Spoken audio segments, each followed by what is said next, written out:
This is Nuclear Hot Seat. We're coming up to the 6th anniversary of the start of the nuclear disaster at Fukushima Daiichi.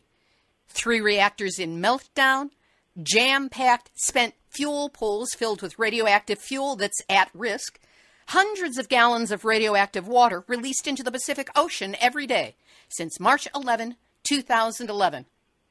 So when you hear Dr. Helen Caldicott say, I think almost certainly that they will never be able to clean it up or decommission it. I mean, because it's lethal radiation doses. And that talk about decommissioning and cleaning up in 100 years or, however much it's going to cost, I think is fantasy. That's when you know you're in the seat we all share. Nuclear hot seat, what are those people thinking? Nuclear hot seat, what have those boys been drinking? Nuclear hot seat, the corium is sinking. Our time to act is shrinking, but our activists are linking. Nuclear hot seat, it's the bomb.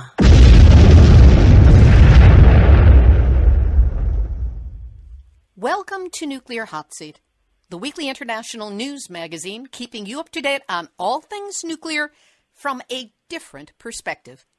My name is Libby Halevi.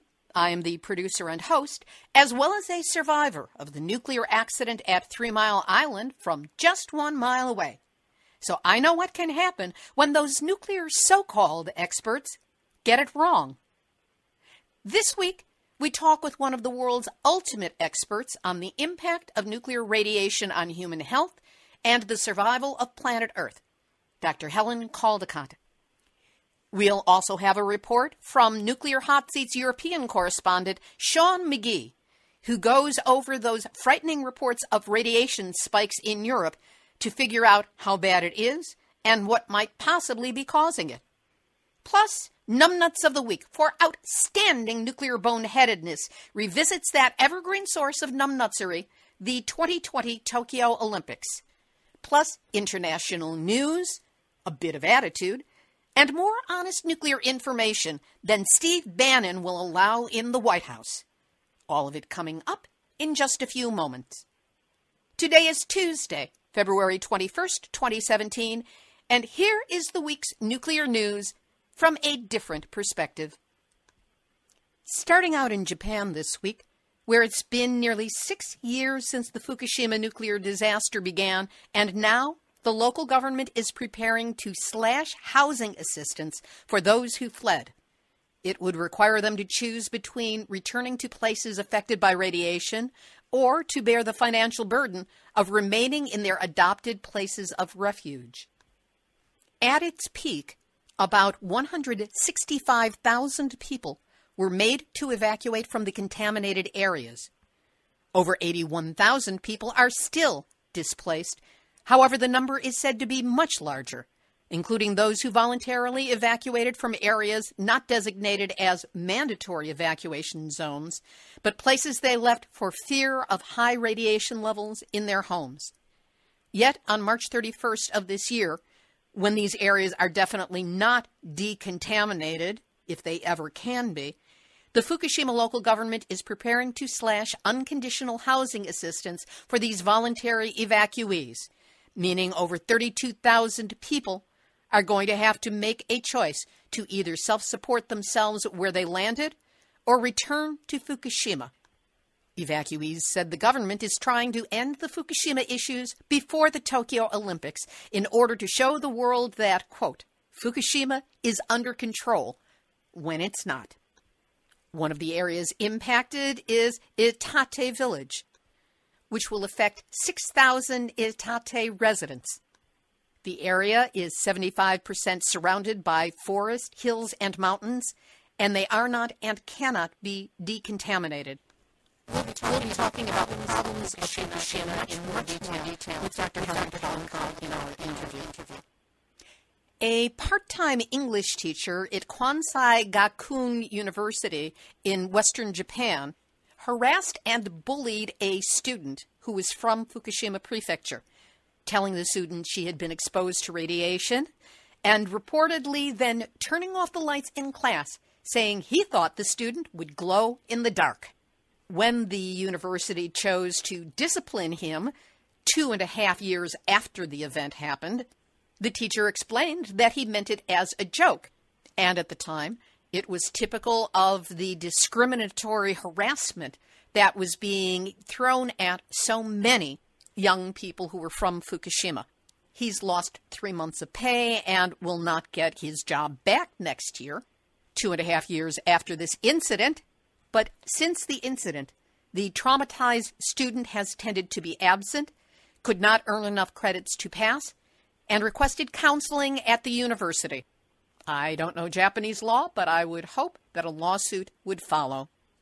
Internal contamination from eating food which is radioactive is far more dangerous than external radiation, which is why the bragging fact that Fukushima peaches are making inroads into Southeastern Asian markets is not exactly good news for those people who eat the produce.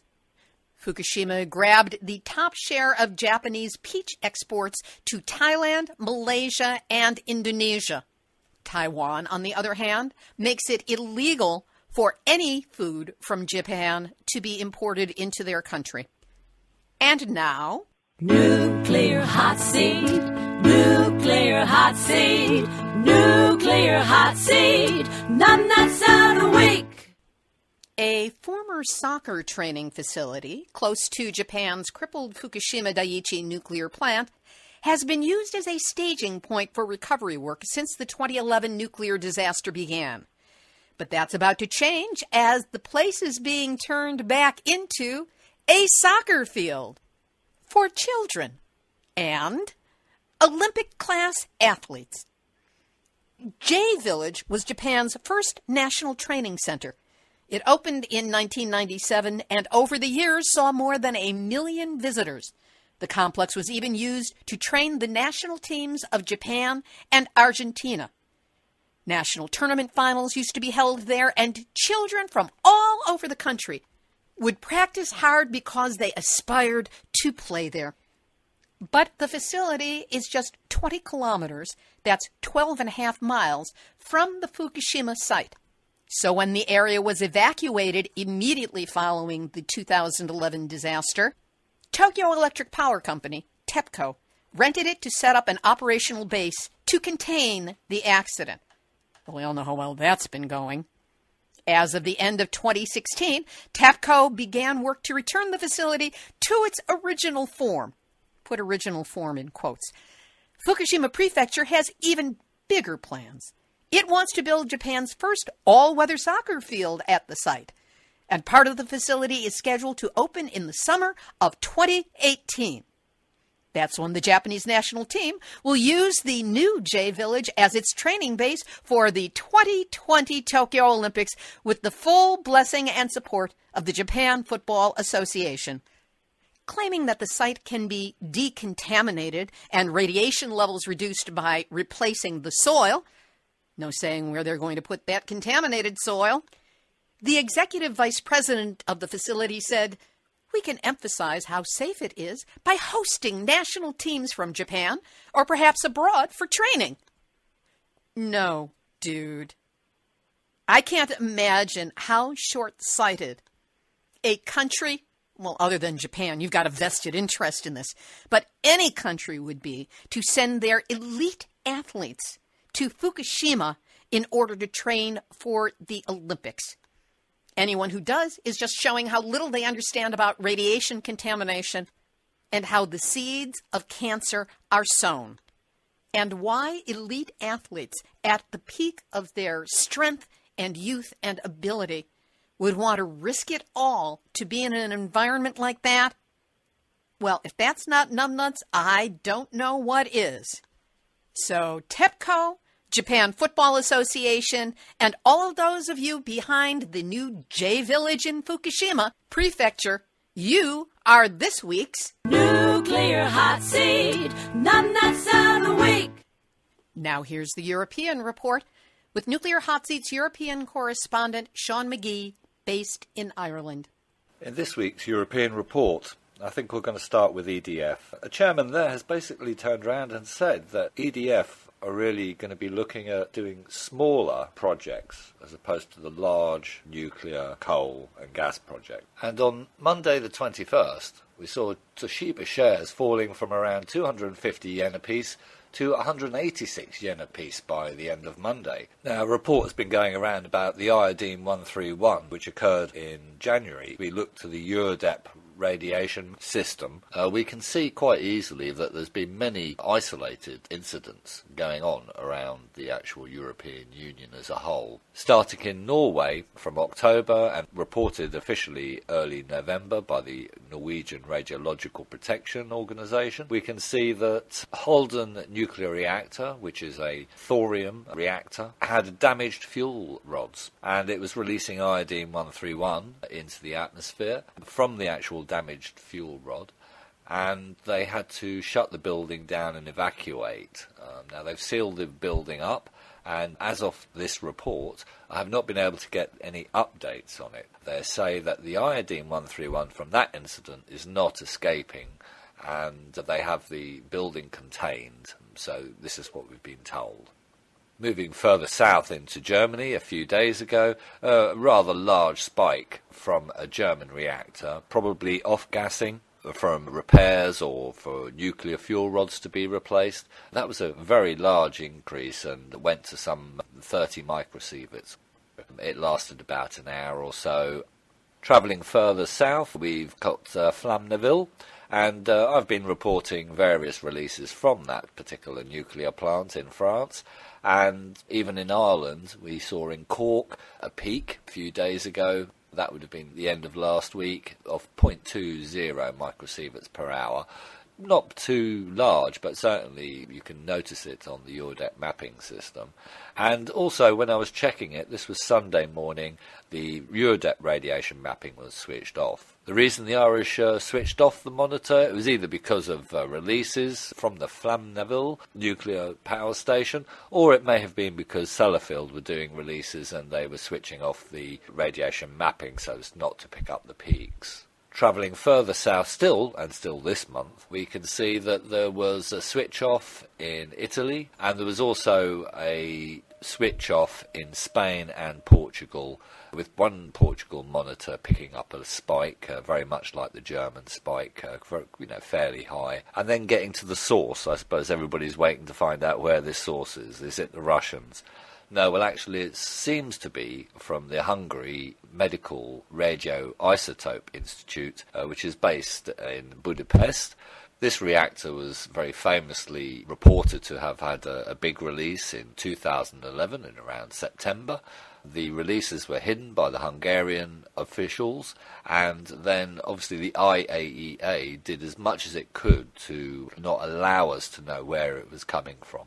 It was only citizen journalists that actually looking at URDEP and tracked the size of the releases all the way back to Hungary, when the IAEA, the International Atomic Energy Agency, actually admitted to it. And it's likely that this is the same case again. The IAEA know exactly where this release is coming from, and because it's the medical reactor, they're very protected of it because it's the only one in Europe, and I think they're covering it up again. That's my theory, and it does seem to be borne out by CRERAD, who did another report which was talking about all the other releases, but did zero in on Hungary as well, and thanks to Hervé Courtois, who basically helped track down the source. But we're still ongoing investigations, and it's very difficult to find this out. That was Nuclear Hot Seat's European correspondent, Sean McGee. Thank you, Sean.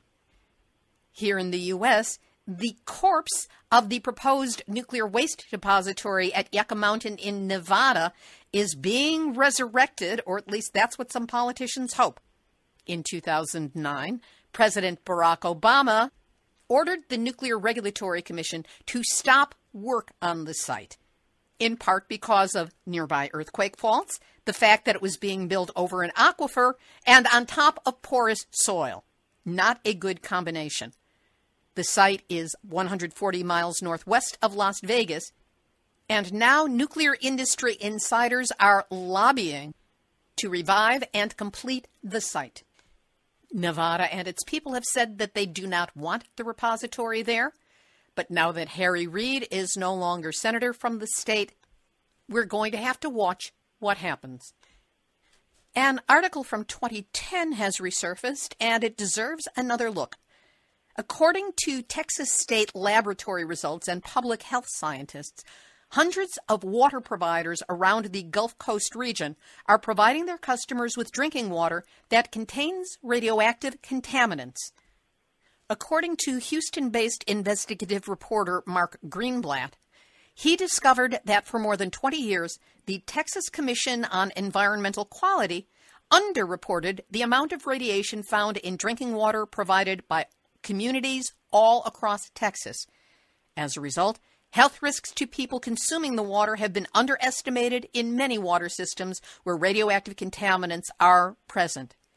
There's a way to access the statewide database to find out about radiation levels in your water system, and we'll have a link up on our website, nuclearhotseat.com, under this episode, number 296, because you can bet they haven't fixed it yet.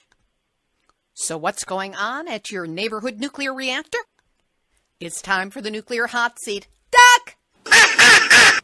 And cover report, based entirely upon the event reports from the Nuclear Regulatory Commission. At the Hatch reactor in Georgia, we have a triple play. On February 16, there was an unexpected auto start of an emergency diesel generator. The next day, February 17, the secondary containment proved inoperable due to the discovery of an 18-inch open pipe penetration in that secondary containment boundary. This constitutes a loss of safety function. And on the 19th at Hatch, the containment penetration exceeded maximum allowable leakage and represents a degraded principal safety barrier. Shoot it now and put it out of its misery. A twofer at LaSalle in Illinois. On the 17th, there was a hot shutdown, automatic reactor slam on the brakes shutdown, resulting from a feed water regulating valve failure. Just the day before, on the 16th, the secondary containment was inoperable due to an interlock failure. The same thing happened at LaSalle on January 18, and obviously they have not fixed the problem. Plus 2 reports at Riverbend in Louisiana, one at Clinton in Illinois, and one at Browns Ferry in Alabama. We'll have this week's featured interview with Dr. Helen Caldicott in just a moment. But first, hey, friends, how about a cup of coffee? Would you buy me a cup of coffee so we could sit down and have a talk about nuclear issues? That's terrific. So do you realize for the price of that cup of coffee, you can provide the funds that support Nuclear Hot Seat in its ever-expanding quest for the verifiable truth about all things nuclear? That's right, just $5 will help support our website, our social media outreach, travel expenses to cover events, and the purchase of resource materials that we can't get on the internet. We do make it easy for you to donate. Just go to the website, nuclearhotseat.com, and click on the big red donate button. Then go pour yourself a cup of joe and listen to the show. You can make this a one-time donation or, hey, let's have a coffee date every month by making it a recurring donation. You can make it more than $5 if you're so inspired, but I know you work hard for your money, so let's share this and spread it out as best we can. Take heart from the fact that whatever you can do to help support the work of Nuclear Hot Seat really does make a difference. And for that, you've got my heartfelt thanks. Now on to Dr. Helen Caldicott, always one of the most informative people to interview. She is the Australian physician who has devoted the last 42 years of her life to an international campaign to educate the public about the medical hazards of the nuclear age and the necessary changes in human behavior that are necessary to stop environmental destruction. She played a major role in reinvigorating Physicians for Social Responsibility and was nominated for the Nobel Peace Prize by Dr. Linus Pauling. Dr. Caldicott has been named as one of the most influential women of the 20th century and can certainly be named an inspiration to all of us who are, at minimum, dubious about nuclear technology in all of its forms, if not dead set against it. I spoke with Dr. Caldicott on Sunday, February 19, 2017. Dr. Helen Caldicott, always a pleasure to have you as a guest on Nuclear Hot Seat. Thank you, Libby. Recently, at Fukushima Daiichi, there were robot photos taken from inside Reactor 2, which revealed massive radiation measured at a reported 530 sieverts. Now, much of the media has taken this to mean that there's a new radiation release at Fukushima, or that suddenly the situation has gotten much worse there. And the media echo chamber and the online echo chambers have been amplifying this. What is your understanding of what this new reading means and what it signifies? All it means is that they at last have been able to get into the reactor near the molten core, not at the molten core, but near it. And the nearer they get, the higher and higher and higher will be the radiation readings. This is high. 1 sievert equals 100 rems. Rem is a measurement of biological damage to the body. The dose at which half a population dies is between 250 and 500 rems. So it was 530 sieverts, which was 53,000, is that right? 53,000 rem. Yeah, that's right, which, I mean, if anyone got that, they'd be dead in a few minutes.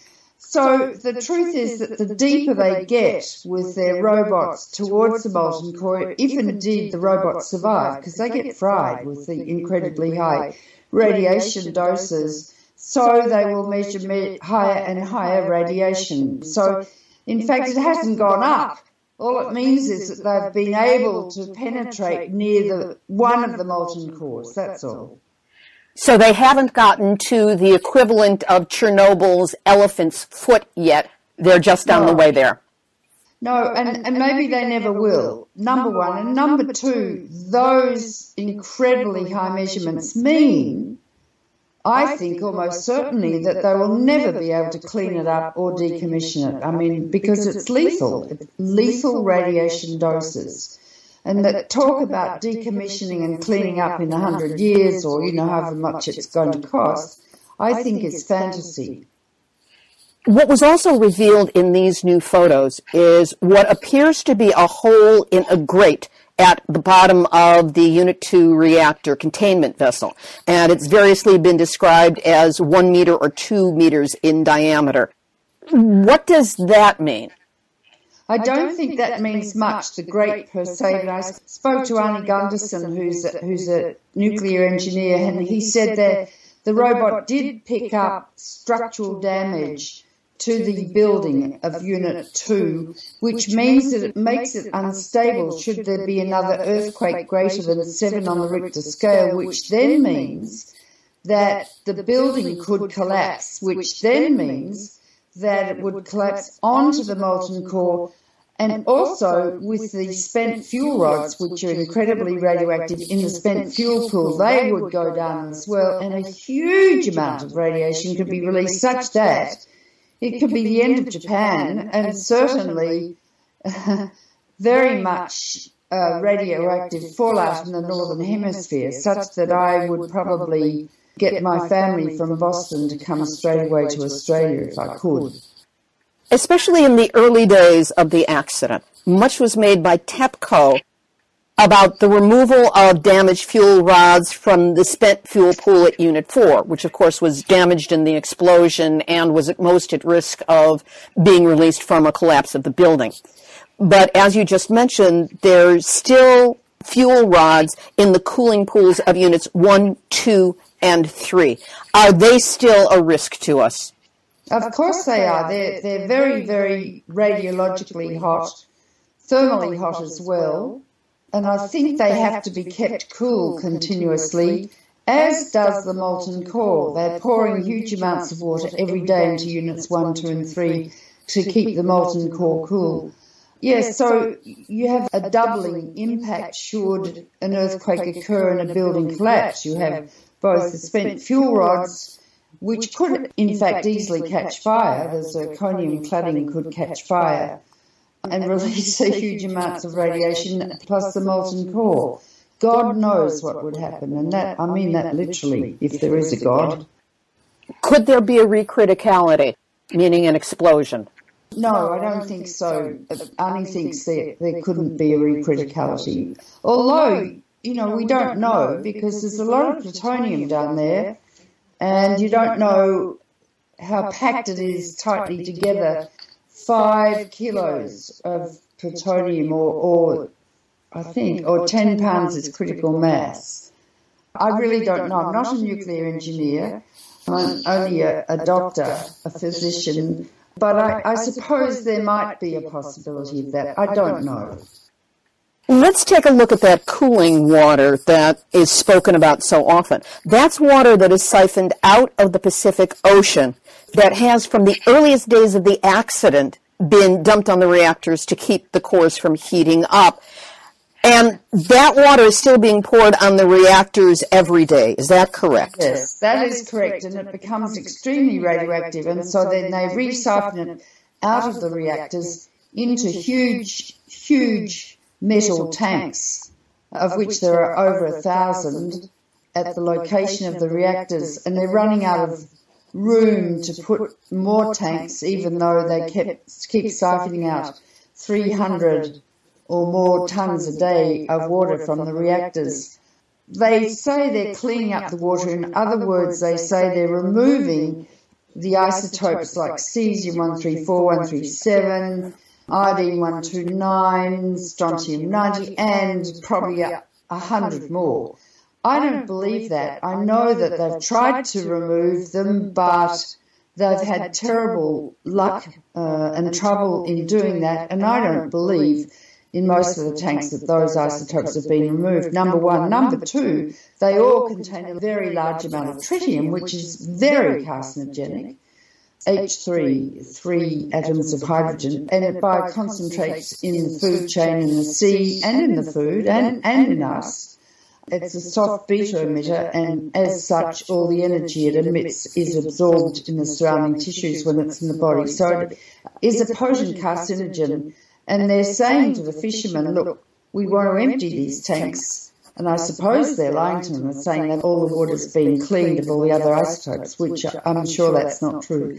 And trying to convince the fishermen that the tritium is not a worry. The fishermen are very upset and they're against it. But what are they going to do? I mean, they're running out of room to put more tanks, number one. Number two, if there's an earthquake greater than 7, and these tanks are only built to last about 5 years, and they're fragile, they could break, and water would pour into the Pacific anyway. So they're between rock and hard place, literally and metaphorically.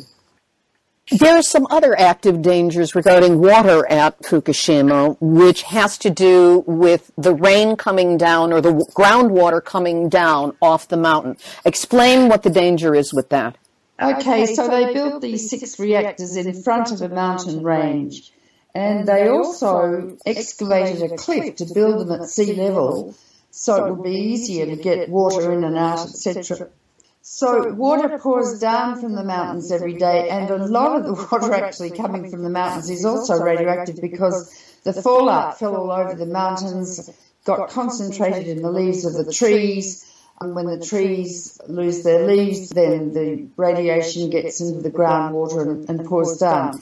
However, there's a huge amount of water that pours down from the mountains every day beneath the reactors, which was all well and good when the reactors were intact. Now they are not.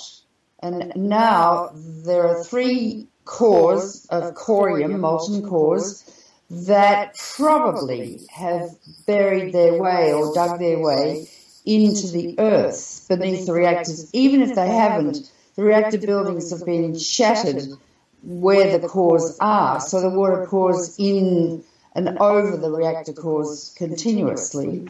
And so that water becomes highly radioactive, and then it pours into the ocean from beneath the reactors. And so every day, 300 to 400 tons of very radioactive water has poured into the Pacific every day since the accident on March the 11th, 2011, and continues to do so and will do so, I think, for the rest of time. Now, there is one, they thought, well, I'll fix it. And so they decided to make an iced wall, in other words, freeze the soil behind the reactors to divert the water sideways from the mountains into the sea so it doesn't come in contact with the radioactive cores. However, that was a stupid thing to do. First, number one, you'd have to have a continuous supply of electricity, and where would that come from? And that adds to global warming and nuclear waste, etc. Number two, that would have to last for over 100 years, continuous supply of electricity, which is totally unfeasible. Number three, it didn't work, and the ground melted, etc. Now, what could happen, and what Arnie Gunderson has been suggesting for a long time, is that they build a substantial wall beneath the ground, going very deep, of bricks and mortar and the like, and divert the water sideways from the reactors into pipes leading down into the sea so it doesn't become contaminated. Now, they could do that, but they haven't done it. Why? I don't know. Maybe they're saving money. And also because until recently, the Japanese, they're very proud, and they didn't turn to the international expertise that exists around the world from nuclear engineers and nuclear physicists, and they've been trying to do it themselves. And also, they're broke. I mean, they're going bankrupt, and the government is propping them up. And also, Abe, the Prime Minister, is lying about the whole thing. And also, they want to have the Olympics in Tokyo, but not just in Tokyo. They want to have them in Fukushima Prefecture, which is very, very contaminated, as is Tokyo. What I'd like to do now is follow through, though, on the poor beleaguered Pacific Ocean, because there have been reports of ever-increasing numbers of die-off events in areas of the Pacific, everything from starfish dissolving off the California coast to dead whales washing ashore in Hawaii in great numbers. To what extent do you think Fukushima has created or contributed to these situations? Well, you know, I'm a scientist, so you can't conjecture. You have to know. To my knowledge, these dead starfish and whales and whatever, nobody's been measuring the radiation in their bodies to see if it's high or not. I suspect it's not, because the fish being caught off the west coast of North America now, many of them do contain isotopes from the Fukushima reactor in low concentrations, but they're low concentrations, not enough to kill the fish. But if a person eats these radioactive fish, you only need a single alpha particle from a single atom of plutonium to hit a single regulatory gene in a single cell to give you cancer years later. So whatever radiation is in the fish is dangerous, and you can't taste, smell or see the radiation when you're eating a fish. To my knowledge, unless the radiation in the fish and starfish, etc., has damaged the immune mechanism and there are viruses that are attacking these starfish, etc., related to radiation, I think that's unlikely too. So I don't know why they're dying off like that, but you can't postulate or conjecture, you have to know. And that data has not been collected to my knowledge. Also, there's a wonderful evolutionary scientist called Tim Mousseau, who is the only person actually collecting data from the exclusion zones around Chernobyl and Fukushima, looking at birds in particular, but also insects and mammals and plants. And they're finding that, for instance, the barn swallows, 40% of the males are sterile, they have smaller than normal brains, they have mutations, so they've got crooked wings, abnormal feathers and the like. They have cataracts, which humans also get from high radiation levels, so they can't see very well, and they have tumours, cancers. And they're finding abnormalities in beetles and spiders, etc., that they're collecting. So the radiation causes congenital abnormalities, and we see that in Chernobyl, where there are literally hundreds of homes full of grossly deformed children who were irradiated in utero from the radiation the mothers ate in their food as the babies were developing in their first trimester. And we'll be seeing that in Fukushima too, for sure, but it's not being reported. The Japanese government and medical profession in Japan are only looking at thyroid cancers. Now, all cancers can be caused by radiation. Every single cancer can be caused by radiation. They're not looking at leukemia either, and that's definitely caused by radiation, just thyroid cancer. So they've taken the children under the age of 18 in the Fukushima prefecture, and of those children they've found under the age of 18 at the time of the accident that 172 of them have developed thyroid cancer, some with metastases, which is very, very worrying. The normal incidence in that population is 1 or 2 per million, and so the incidence of thyroid cancer is very high, which indicates that we will see lots and lots and lots more cancers. The incubation time for thyroid cancer is short, 2 to 4 to 5 years. For leukemia, it's 5 to 10 years. For solid cancers, it starts at about 15 years and it goes on 15 to 80 years or 90 years. So the thing is that when the cancer arises, it doesn't denote its origin. So you have to do epidemiological studies to realise that the incidence in an irradiated population is higher than normal, as in Hiroshima. And there are many, many such studies of irradiated populations.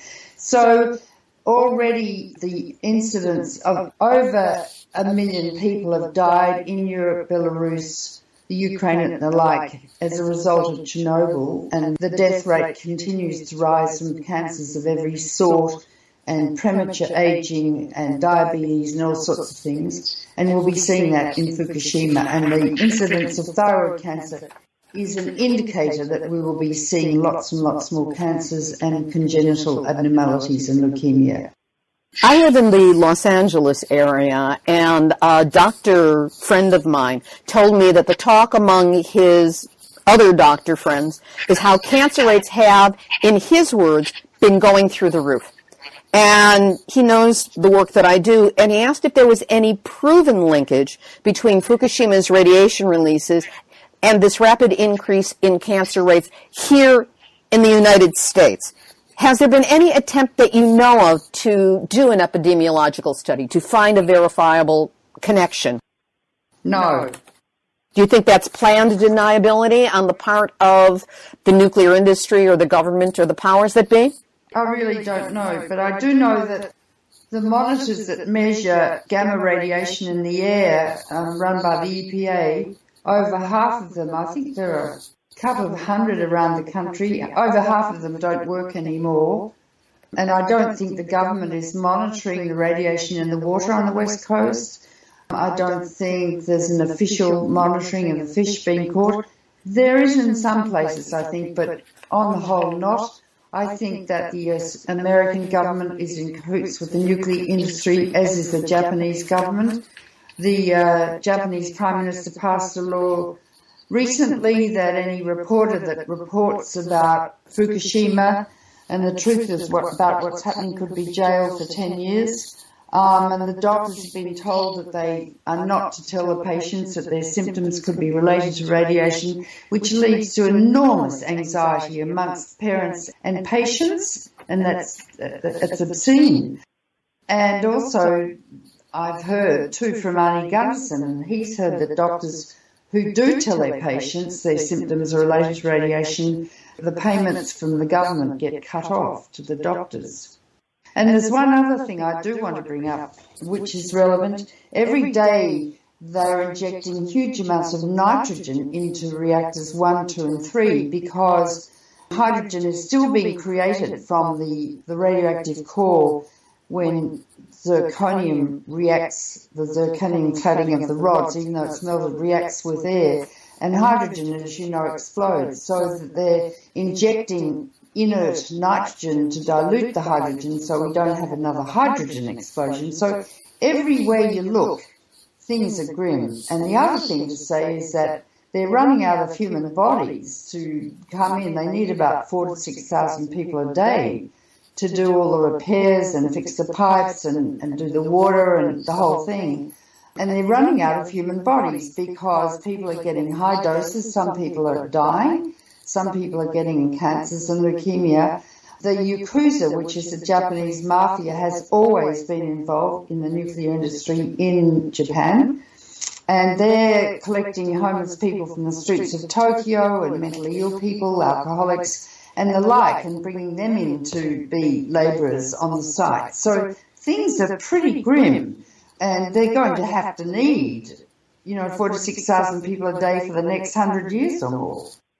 We've talked in passing about the land contamination from Fukushima, and much focus has been put on the ocean because the prevailing winds in Japan blow from west to east, and that blew what was perceived to be most of or a major portion of the initial radiation out to sea. But what can you tell us about the contamination on land, and specifically as relates to Tokyo? Yes. Arnie Gunderson and his colleagues collected dirt from the footpaths you call them sidewalks, in Tokyo, and from vacuum cleaner dust and from moss on the roof of apartments. And some of the measurements are so high that this material would need to be buried by law in a radioactive waste site in America. That's Tokyo. And 30 million people live in Tokyo or more.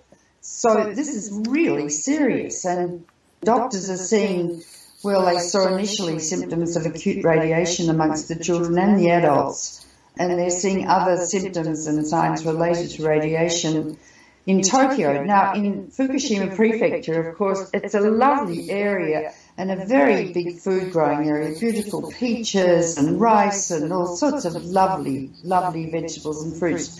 It's really quite radioactive, and particularly the rivers, because the water washes down from the mountains, carrying radiation with it into the rivers.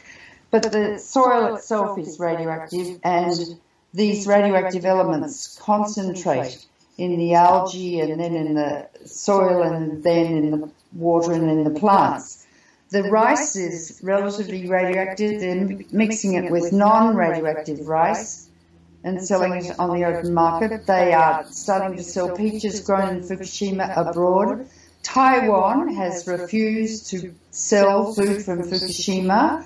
Cars imported into Russia and other places, second-hand Japanese cars are found to be so radioactive they're being sent back to Japan. Do not buy a second-hand Japanese car.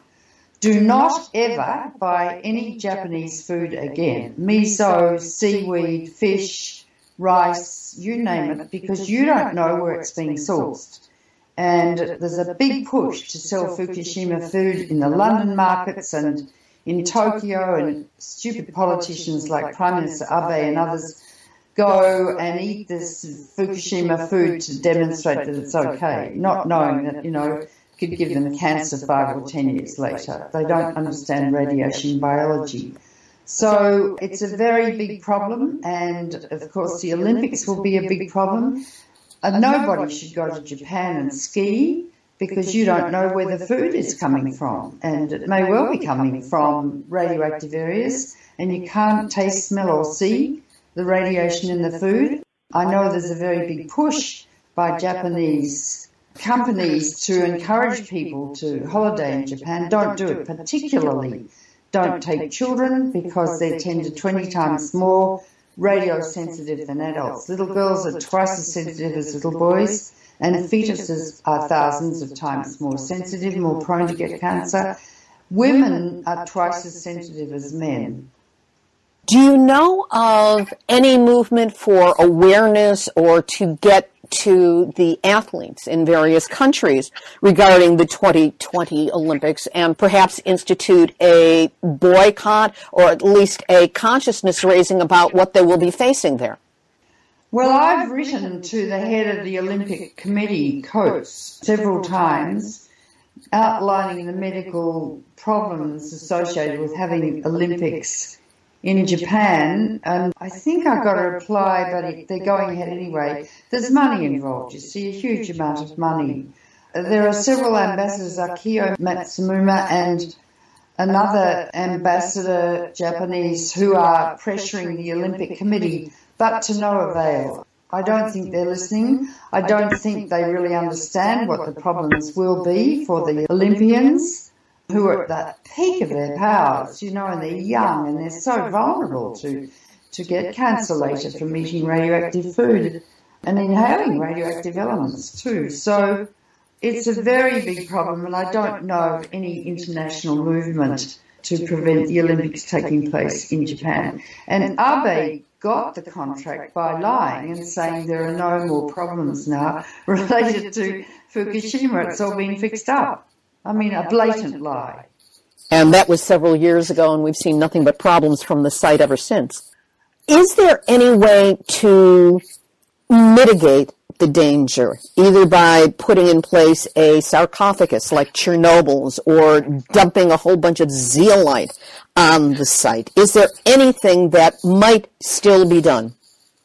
No, I don't think so, because of the water coming down from the mountains, because of the inability to locate where the molten cores are, because of the continuous production of hydrogen which could explode, because of the continuous risk of earthquakes. They are built in on the ring of fire around the Pacific, the earthquake zones.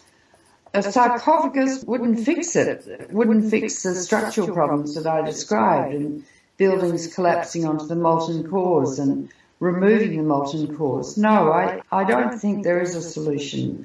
Putting zeolite in will do nothing.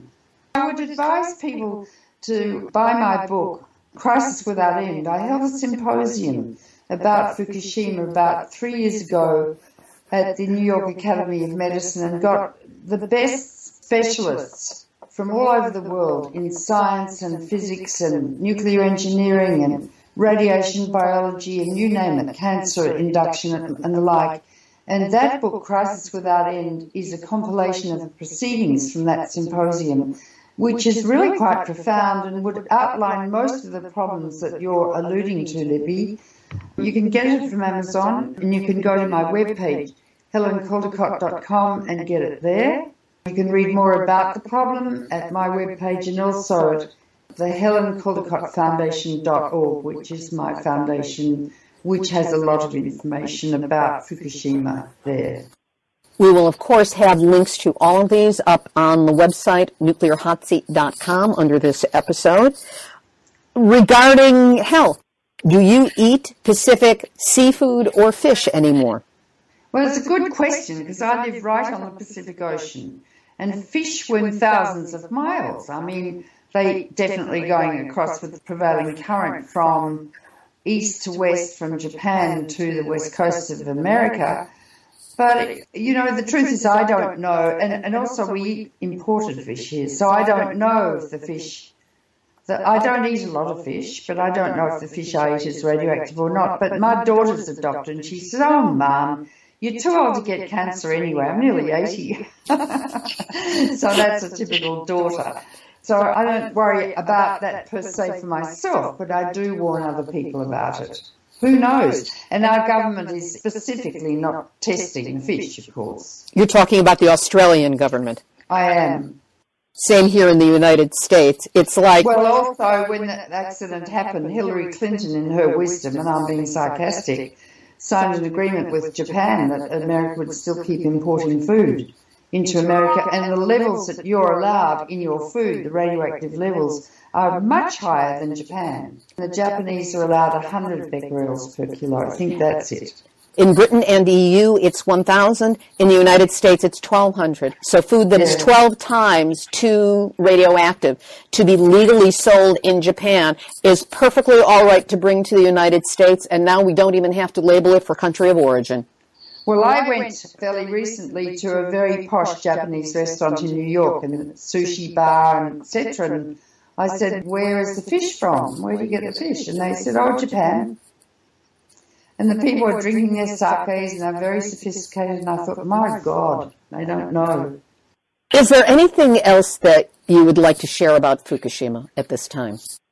I would say that it's imperative that every person in America becomes well informed about this subject and learns about radiation per se. I'd suggest that you all read my book, Nuclear Power is Not the Answer, which goes through all the sort of cancers you can get and the sort of radiation that's made in nuclear reactors and in uranium mining, the whole thing, and become well informed and close down all your reactors. We've got 99 left that are still online. Yeah, well, you need to close them all down pronto. Somehow you've got to get that president of yours on the right track. I don't know if he's educable. That's the problem. But you've got big problems there, and you could have a meltdown just as easily at one of your reactors in America. Children living within 50 miles of reactors have a higher than normal incidence of leukemia and solid cancers. These studies were done in Germany and France and England, so that it's well documented that children living near reactors have high incidence of malignancy, higher than normal. What is your next book, and when is it coming out? Yes, I held a symposium 2 years ago, again at the New York Academy of Medicine, called The Impending Threat of Nuclear War. I think that was the title. So a book is coming out called Sleepwalking to Armageddon, with those proceedings, and it's going to be published in July by the New Press. Sleepwalking to Armageddon, which becomes more relevant and more topical by the day as Donald Trump reveals his inadequacy, shall I say, and possible mental illness. He is the only one in America who has the authority to press the button. The only person is the president, and he has a 3-minute decision time whether or not to blow up the world. 3 minutes.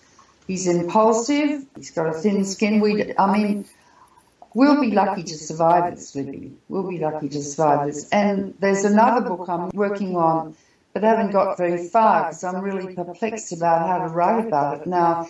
It's called Why Men Kill and Why Women Let Them.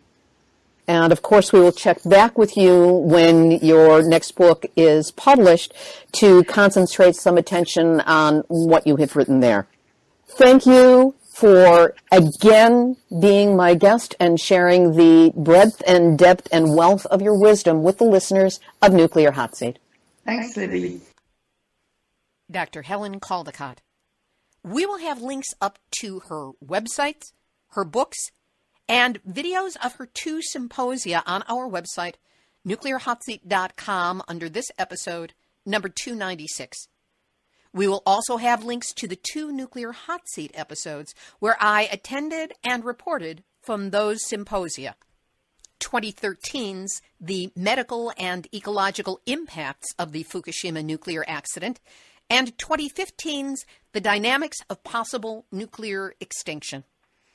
If you want to know the truth about what nuclear has done to our planet, our DNA, and our life expectancy, there is no better expert than Dr. Caldicott and the experts she has gathered around her.